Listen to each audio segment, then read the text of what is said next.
உபாகமம் 33வது அதிகாரம் 11வது வசனத்தின் முதல் பகுதியை கற்றுக் கொடுத்தா நம்ம எல்லாரும் சபையாய் சேர்ந்து அவங்கள அந்த வார்த்தையை சொல்லி நம்ம ஆசீர்வதிக்க போகிறோம், ஜெபிக்க போகிறோம்.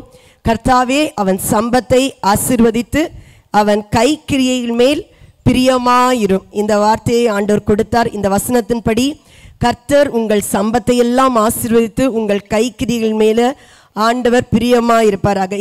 இந்த வார்த்தையானது லேவிக்கு மோசையினால் சொல்லப்பட்ட ஆசீர்வாதத்தின் வார்த்தை. இந்த வார்த்தையை ஒருவேளை அந்த கைக்கிரியைகள் மேல் என்று சொல்லும் பொழுது லேவி லேயாளுடைய குமாரன் தீனாள், தன்னுடைய சகோதரி தீனாள் தீட்டுப்பட்ட பொழுது அவனுடைய பட்டயத்தை உருவி அங்கே கொலை செய்கிறான் சீகேம் பட்டணத்தில் உள்ளவர்களை.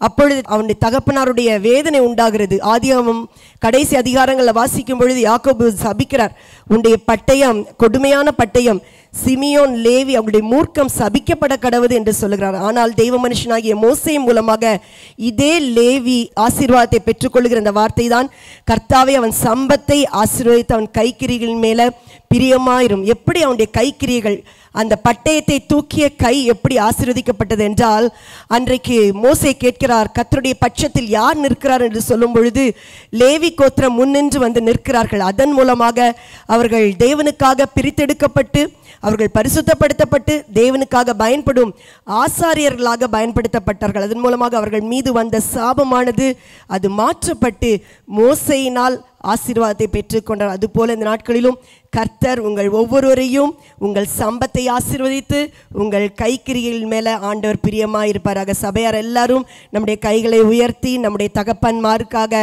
மனதார அவர்களை ஆசீர்வதித்து, ஆண்டவரே எங்கள் தகப்பன்மாரின் சம்பத்தை நீங்கள் ஆசீர்வதிப்பீராக, அவருடைய கை கிரியைகளை கர்த்தர் ஆசீர்வதிப்பீராக. எல்லாரும் சத்தத்தை உயர்த்தி ஸ்தோத்திரம் பண்ணுவோமா?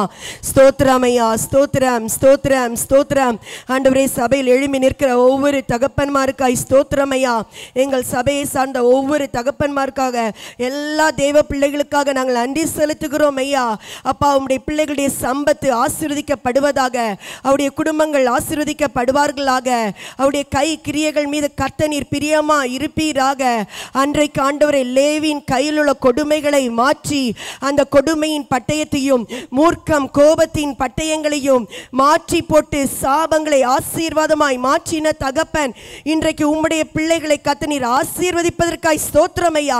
நல்ல சரீரத்தில் சுகம் பலன் ஆரோக்கியம் தீர்க்காயுசு உண்டாகட்டும் என நாங்கள் ஜெபிக்கிறோம் ஐயா. உம்முடைய பிள்ளைகள் அநேகருக்கு ஆசீர்வதிக்கப்பட்டவர்களாக, விசேஷமாக உம்முடைய பிள்ளைகள் வைக்கப்பட்டிருக்கிற குடும்பங்களுக்கு, நீர் வைத்திருக்கிற சபைக்கு, அவர்கள் இருக்கிற இந்த தேசத்துக்கு ஆசீர்வாதமாய் பயன்படும்படியாய் நாங்கள் ஜெபிக்கிறோம். கிருபை பெருகட்டும். இயேசுவின் நாமத்தினால் ஜெபிக்கிறோம் நல்ல பிதாவே, ஆமென்.